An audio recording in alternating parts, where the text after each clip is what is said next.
Bien chicos, buenos días. En esta oportunidad vamos a trabajar el tema de conflicto y violencia en el Perú. Bien chicos, espero que se encuentren bastante bien de salud, ¿no? Entonces, a pesar del conflicto que vive la humanidad a causa de este virus, ¿no? De esta pandemia, tenemos que seguir adelante, ¿no? No hay de otra. Entonces chicos, teniendo esas consideraciones, vamos a iniciar con el tema, ¿ya? El tema para esta oportunidad, ya les dije, ¿no? Es conflicto y violencia. Es un tema bastante sencillo, ¿ya? Bien chicos, vamos a definir el conflicto. El conflicto, vamos a ver qué es, vamos a verlo desde dos puntos de vista, o vamos a abarcarlo, ¿no? Es, es interpersonal y también a la vez intrapersonal.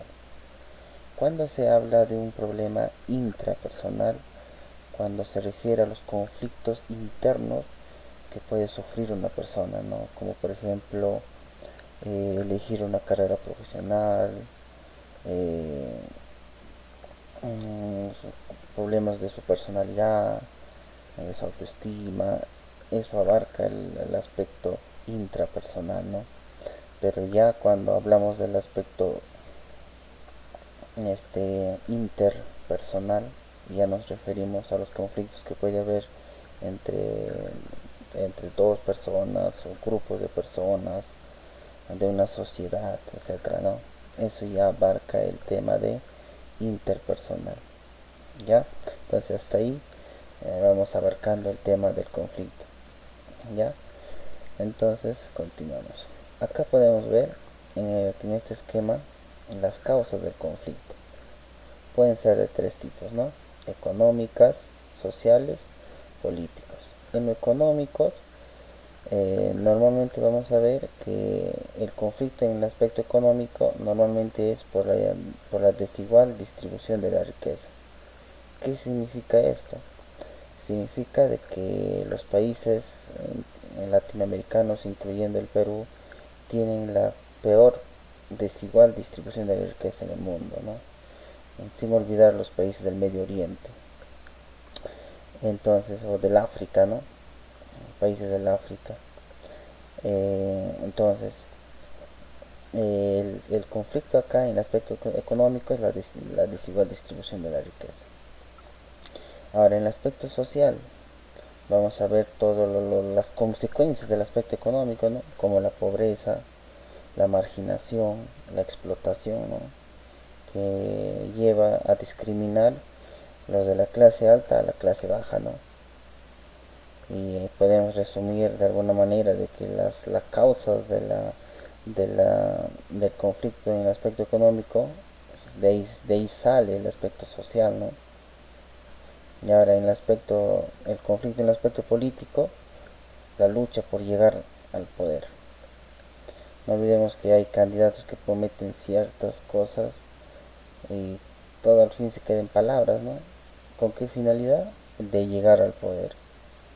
Incluso se puede ver que hay tantas ansias de llegar al poder, ¿no? ¿Y con qué finalidad llegar al poder?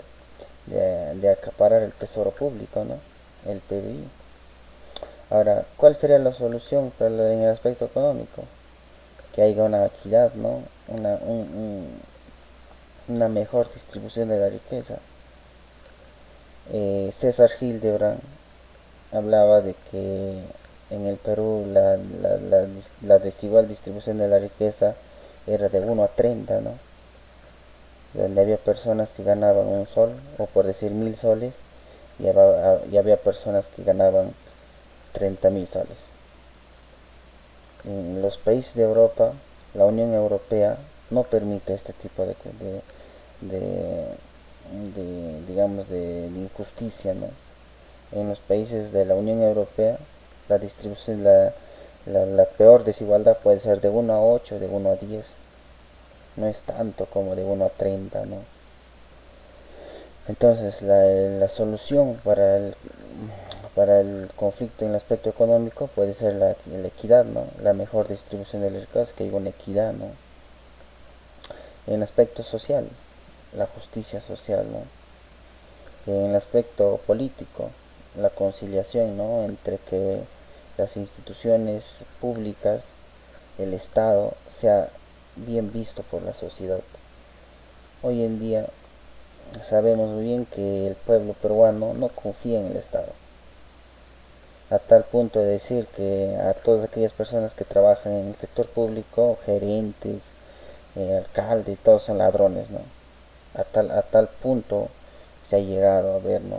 Mientras que en algunos otros países el ser una autoridad es bien visto, ¿no? Pero en el Perú no es así, ¿verdad? Entonces la solución para el aspecto político, que sería la conciliación, ¿no? Bien, chicos, ahora vamos a ver una forma de solución del conflicto, que sería la violencia. No olvidemos que hay otras formas de solución del conflicto, ¿no? La que no es aceptada es la violencia, ¿no?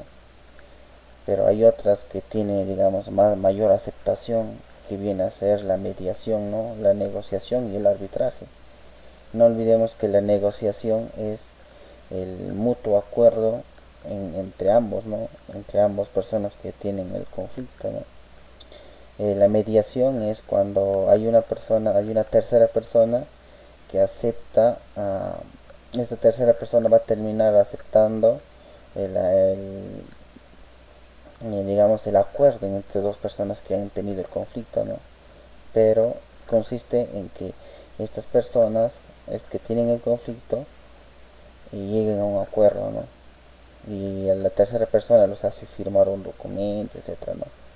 Pero la solución está entre estas dos personas que tienen el conflicto.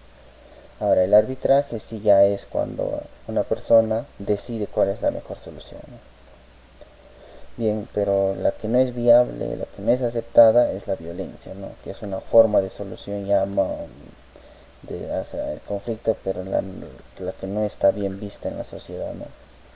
¿Y qué es la violencia? Dice, consiste en el uso de la fuerza o la presión que un ser humano aplica directa o indirectamente sobre el otro, con el fin de resolver un conflicto, ¿ve? Es el uso de la fuerza, ¿ve? Entonces, ¿qué es la violencia? Es el uso de la fuerza, ¿ve? Entonces, vamos a ver que también hay clases de violencia, ¿no? Tenemos una violencia estructural. En la violencia estructural hace referencia a todo aquello que habla de cómo está compuesto el aspecto o cómo funciona nuestra sociedad. Ya podemos resumirlo de esta manera. Por ejemplo, que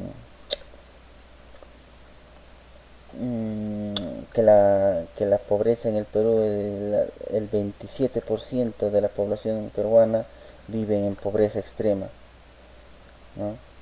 Entonces, y llamarlos a estas personas con términos como paupérrimos, qué sé yo, entonces eso es una violencia estructural, ¿no? Entonces, a eso hace referencia. Ahora, en el aspecto de político, ya habíamos dicho, ¿no? La violencia en este caso viene a ser la lucha por el poder político, ¿no? No olvidemos que durante ya va a cumplir los 200 años de vida republicana del Perú. No olvidemos que desde San Martín llegó al poder y ya llegaron presidentes tras presidentes. Llegaba un presidente y llegaba a ser presidente, no quería dejar el poder. ¿Qué hacía? Venía otro presidente, había un golpe de estado y recién dejaba el poder, ¿no? Muchas veces estas personas en el conflicto, en este pleno conflicto, morían, ¿no? Y así podemos citar a muchos, ¿no? Esta otra persona que llegó al poder no quería dejar el poder. Entonces, el Perú siempre se ha caracterizado por golpe de estados, ¿no? Esa es la razón también de que en la guerra con Chile, por ejemplo, nosotros éramos dueños del guano y salitre. Pero ¿qué pasó en esa época? Los ingleses, ¿por qué no hicieron el trato con nosotros? Porque sabían que nosotros éramos los dueños del guano y salitre, ¿no? Pero ellos tenían que aliarse con Chile para podernos quitar el guano y salitre. ¿A qué se debe eso? A que los ingleses en esa época no confiaban en nuestras autoridades de esa época, ¿no? Porque decían que un presidente llegaba, golpe de Estado, ¿no? Era un país inestable políticamente y siempre lo ha sido. Entonces es la razón de que en el aspecto político no estamos bien vistos a nivel mundial, ¿no? Ahora, violencia psicológica. Ya hablamos de un lenguaje hostil, ¿no? Insultos, burlas, críticas, ¿no? Críticas infundadas, obviamente, ¿no? Violencia física, golpes, ¿no? Algo que tiene que ver con la represión, el uso de la fuerza, ¿no? Entonces, en este caso, es bastante fácil de entender. Ahora, en la violencia social, hablamos de la injusticia, ¿no? De la marginación que se causa en última instancia del aspecto económico, ¿no? O sea, todas las consecuencias de la violencia económica se viven en el aspecto social, están relacionados, ¿no? Bien, chicos, ahora vamos a ver también de las causas, ¿no? ¿Qué causas lleva a la violencia, ¿no? Podemos hablar de la insatisfacción de las necesidades vitales, ¿no? No olvidemos que en los últimos años, yo me acuerdo que el señor Alan García decía que habíamos bajado al 17%, incluso al 15%, de que en el Perú solo el 15% de la población vive en pobreza, ¿no? Pero cuando llegó el Ollanta dijo no ha bajado del 25%. Entonces podemos decir de que en el Perú el 25% de los peruanos viven en pobreza, ¿no? Viven en pobreza, chicos. Y muchas de estas familias no tienen suficientes ingresos económicos para satisfacer sus necesidades vitales, ¿no? Incluso hay familias que no llegan a ganar ni el sueldo mínimo vital. Llegan a sobrevivir con 100 soles al mes o 200, en el peor de los casos. Pero es lo que existe en el Perú, ¿no? ¿Qué más, chicos? A ver, dice alto índice de desocupación y desempleo. No hay empleo formal en el Perú. Ya habíamos dicho de que el 3% de las empresas en el Perú son empresas grandes, ¿no? El 3% entre medianas y grandes empresas. El 97% son microempresas, de los famosos MIPES, ¿no? Entonces esto, incluso algunas de ellas no son incluso empresas formales. Entonces esto aquí lleva de que en el Perú existe alto índice de desempleo, ¿no? ¿Qué más tenemos, chicos? Dice alto índice de mortalidad infantil. Ya niños que nacen o llegan a fallecer, ¿no? Por muchas causas, ¿no? Elevado índice de analfabetismo. También el Perú es un país analfabeto, ¿no? Hay muchas personas, sobre todo en las zonas rurales, que no saben ni leer ni escribir. Somos un país analfabeto. También tenemos, ¿no?, la presencia de hambre, desnutrición en los niños, la pobreza crítica, ¿no? ¿Y cómo un país mide de que es un país que tiene, digamos, mejores condiciones económicas, chicos? Y acá tiene que ver bastante el aspecto de la esperanza de vida, ¿no? No olvidemos que la esperanza de vida en el Perú, la esperanza de vida de manera general o promedio es de 65 años, ¿no? O sea, más de la mitad de la población del Perú pasa los 65 años. Pero hay países en el África, por ejemplo, Nigeria, por ejemplo, es un país africano donde la esperanza de vida es 30 años. ¿Qué significa eso? Que muchas personas, o más de la mitad de la población, no pasa los 30 años de edad.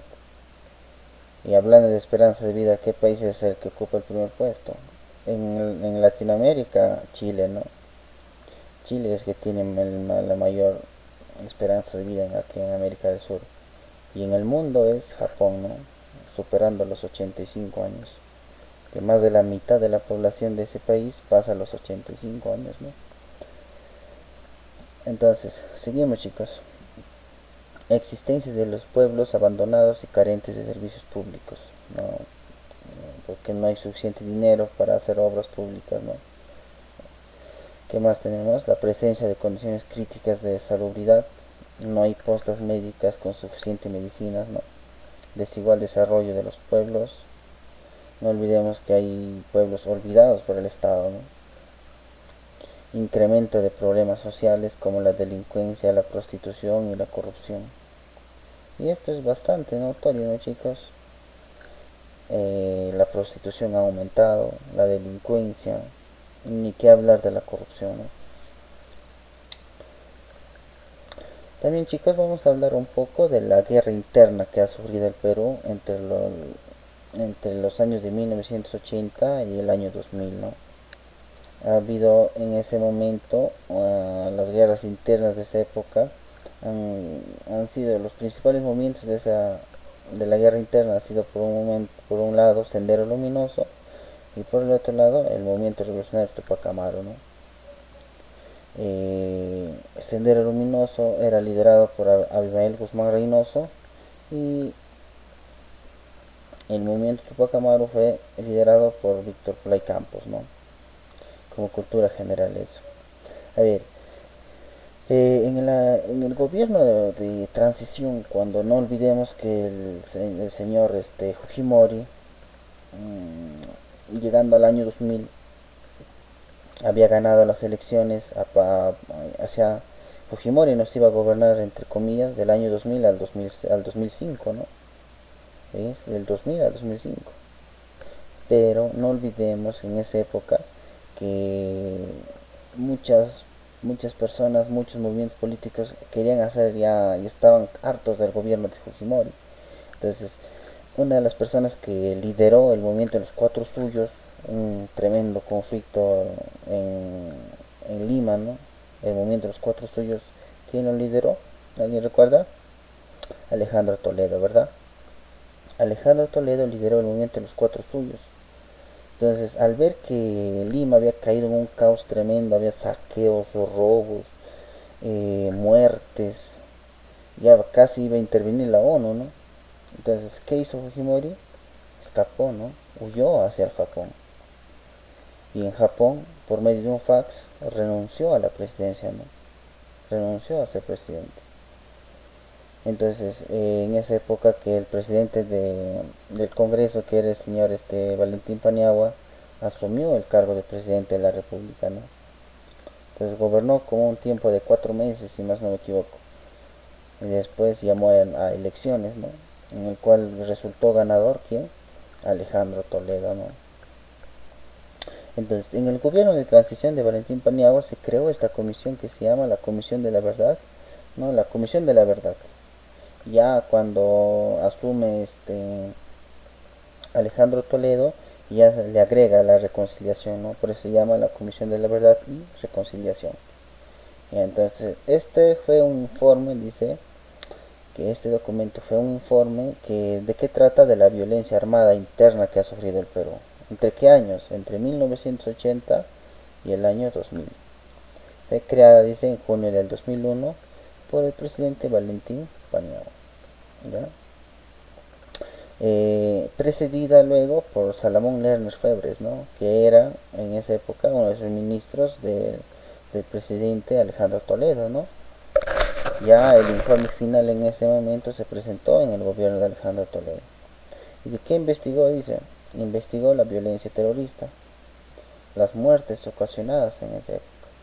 Y no olvidemos que casi el 70% de fallecidos en esa época era a causa de Sendero Luminoso, ¿no?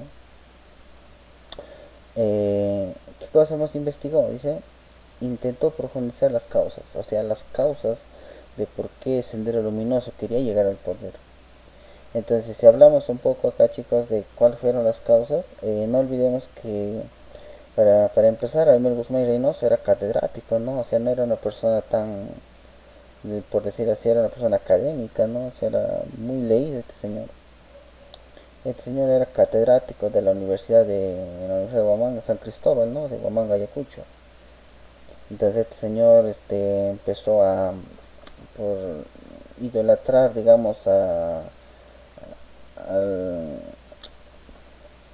digamos, a Carlos Marx, a todo la revolución que sufrió Europa, ¿no? Y quería implantarlo en el Perú, con la revolución china, ¿no? Que fue lo más, lo antepenúltimo con lo que sucedió en el Perú. Y yo creo que el señor pensó crear eso en el Perú, ¿no? Pero no le salió tan bien, porque no olvidemos que en esa época eh, Abimel Guzmán y Reynoso era su meta del campo a la ciudad, ¿no? O sea, quería llegar, conquistar del campo a la ciudad, mientras que de Víctor Poloy Campos era al contrario, ¿no? De la ciudad al campo. Y en fin, chicos, podemos hablar muchas cosas ahí, pero vamos a obviar por este momento, ¿no? ¿Qué más, chicos? Dice, la Comisión de la Verdad, dice, recogió los testimonios de 16.985 personas. Entre ellos podemos hablar de que hubo incluso desaparecidos, ¿no? Que en los últimos años el Estado se ha ocupado de indemnizar a estas personas que han desaparecido. Eh, ¿Qué más tenemos, chicos? Se organizó, dicen, 21 audiencias con las víctimas de la violencia, a las que asistieron más de 9.500 personas.